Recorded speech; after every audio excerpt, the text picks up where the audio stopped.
안녕하세요. 지금살이 살리군 한결입니다. 여러분 잘 지내셨어요? 네, 코로나로 어려운 상황이지만 여러분 화이팅 하시기 바랍니다.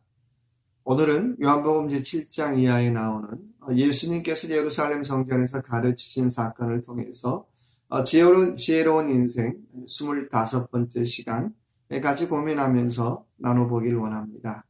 여러분 어떤 인생이 지혜로운 인생일까요? 첫 번째 지혜로운 인생의 특징이 있다면 내가 어디서 왔는지를 알고 사는 인생입니다. 예루살렘 사람들이 예수님에게 제일 궁금해했던 것은 내가 이 사람 어디 동네 출신인지 아는데 정말 어디서 왔는가라고 하는 질문하고 있습니다. 고향도 알고 어머니도 알고 형제도 아는데 정말 이 사람 어디서 왔는가를 모르더라고 하는 것입니다. 여러분 내 고향을 아는 것도 참 중요한데 내가 어디서 왔는가를 여러분 알고 살아가십니까? 우리가 어릴 때 불렀던 동요 중에 하나가 나의 살던 고향은 꽃피는 산골. 내 고향은 어디든지 알아요. 내가 태어난 것도 알고요. 내 형제도 아는데 정말 나의 영적인 고향을 여러분 알고 살아가십니까? 나의 영적인 고향은 나는 하나님께서 보낸 인생이다라고 하는 거죠. 그거 알고 사는 것이 나의 영적인 고향을 알고 사는 거죠. 하나님께서 나를 이 땅에 또 이 지구별에 나를 보내셨다면 나야말로 영적 우주인이죠. 꼭 비행기를 우주선을 타고 달나라에 가야 우주인이 아니라 하나님께서 나를 이곳에 보내셨구나라고 하는 것을 깨닫고 살아가는 인생이 영적 우주인의 삶이라고 하는 것입니다.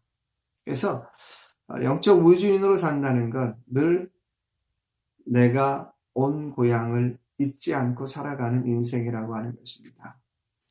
영화 캡틴 아메리카의 얘기 잠깐 하겠습니다. 캡틴 아메리카의 주인공이 비행기 사고로 70년 동안 잠들었다가 깨어나면서 묻는 질문이 있습니다. 나는 누구인가? 나는 어디서 왔는가? 이게 70년 만에 깨어나 보니까 내가 어디서 왔는가? 내가 누구인가라고 하는 자기 정체성에 대한 질문을 하고 있더라고 하는 것입니다. 오늘 여러분 누구신가요? 여러분 어디서 오셨나요? 조용필의 노래에 이런 노래 있더라고요. 못 찾겠다 깨꼬리 나느냐 오늘도 술래. 내가 누구인지를 모르고 살면 나는 평생 술래로 숨바꼭질하며 살다 가더라고 하는 것입니다.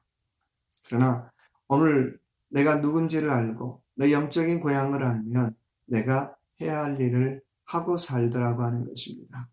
바로 지혜로운 인생의 첫 번째 특징이 있다면 내가 어디서 왔는가를 알고 사는 인생입니다. 두 번째 지혜로운 인생의 특징은 나는 그에게서 났고 그가 나를 보내셨음이라고 말씀하고 있습니다. 29절에 보니까요. 두 번째 지혜로운 인생은 나는 하나님께로부터 보냄받은 존재라고 하는 사실을 깨닫고 사는 인생이라는 겁니다. 여러분 세상에 우연은 없죠. 사실 신앙 안에서는 다 필연밖에 없다는 것입니다. 내가 이곳에 온 것도 필연이고 또 이곳에서 일하는 것도 필연이고 이런 사람을 만나는 것도 필연이라고 하는 것입니다. 내가 오늘 이 상황에 이 조건에 여기 있는 것은 다 하나님께서 나를 보내서 왔다라고 하는 것을 깨닫고 사는 인생이 지혜로운 인생이라고 하는 겁니다. 우연히 우연찮게 실수로 그런 것 없어요. 내가 이곳에 있는 것도 하나님의 뜻 안에 있고요. 내가 이곳에 일하는 것도 하나님의 뜻 안에 있고요. 내가 그런 사람을 만나는 것도 하나님의 뜻 안에 있는 것을 잊지 않고 사는 거죠. 그렇다면 그런 사실을 깨닫고 산다면 나를 이곳에 보내신 자의 뜻을 이루며 사는 것이 지혜로운 인생입니다. 그래서 우리가 다시 돌아갈 때까지는 하나님께서 나를 보내신 자의 뜻을 이루며 살아야 한다라고 하는 겁니다. 성경에 보니까 보냈다라는 단어가 한 130번 정도가 나와요. 미션, 영어로 사명이죠. 근데요, 여러분 미션 스테이트먼트 뭐라고 얘기합니까? 사명 선언서라고 얘기하죠. 다른 말로 나의 사명 선언서예요. 내가 이 땅에 존재하는 이유를 구체적으로 적어놓은 글이죠. 내가 왜 이 땅에 살아야 되는가를 구체적으로 적어놓은 것이 바로 자기의 사명 선언서입니다. 하나님께서 나를 이 땅에 보냈다라고 하는 그 사명을 깨닫고 살아가는 사람은 자기의 미션 스테이트먼트가 있더라고 하는 것입니다. 유명한 리츠 칼튼 호텔의 사명 선언서는 이런 겁니다. 신사숙녀를 위해서 서비스하는 신사숙녀라고 하는 것입니다. 내가 대접받고 싶은 대로 나도 여러분들을 대접하겠습니다라고 하는 것이 리츠 칼튼의 사명 선언서예요. 그래서 정말 하나님께서 나를 보내셨다라고 하는 그런 사명을 깨닫고 살아가는 사람은 큰 일이든 작은 일이든 자기의 사명 선언서를 갖고 살아갑니다.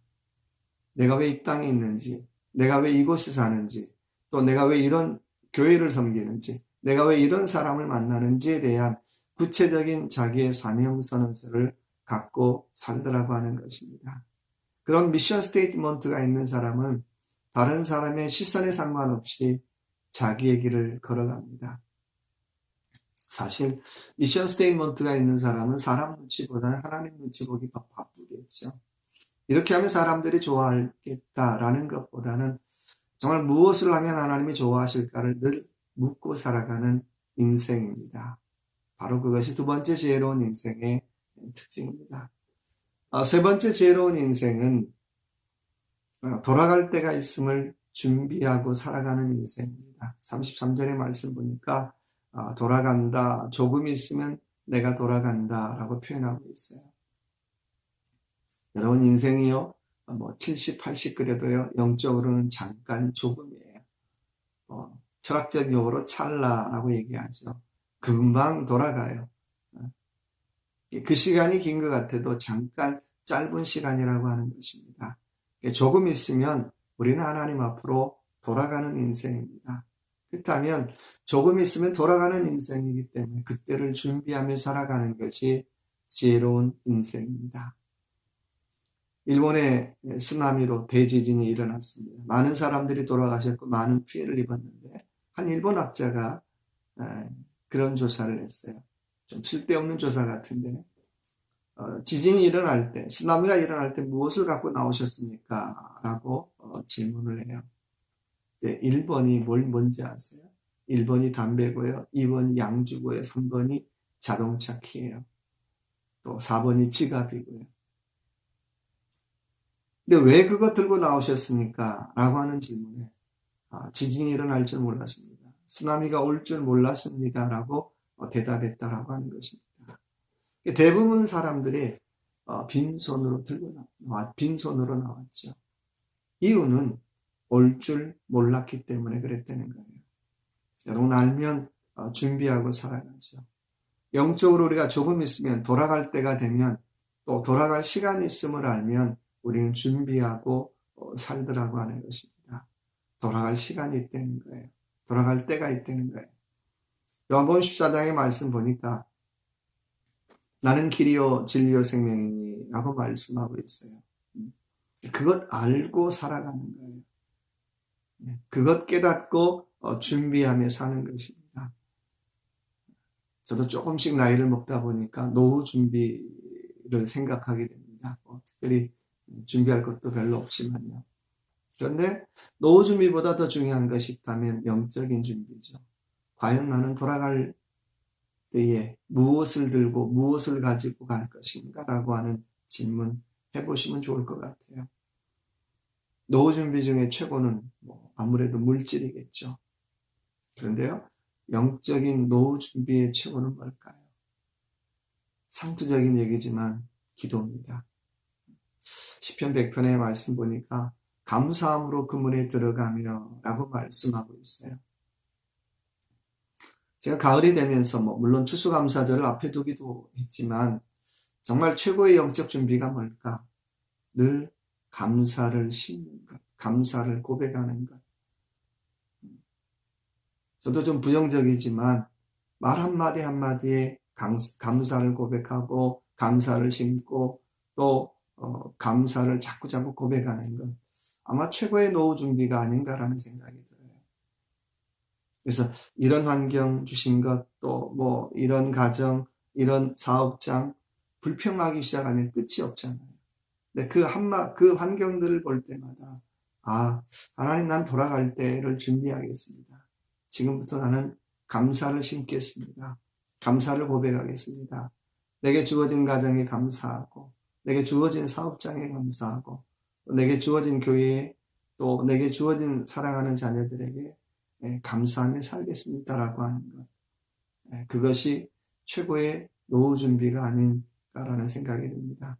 그래서 이 한 주간도 저와 여러분의 삶, 하나님께서 나를 왜 이 땅에 보내셨는가라고 하는 질문을 하고, 또 돌아갈 때가 있음을 깨닫고 이 땅에서 지금 이 상황 속에서 최고의 영적 노후 준비를 하며 살아가는 그런 지혜로운 인생들 되시기 바랍니다. 감사합니다.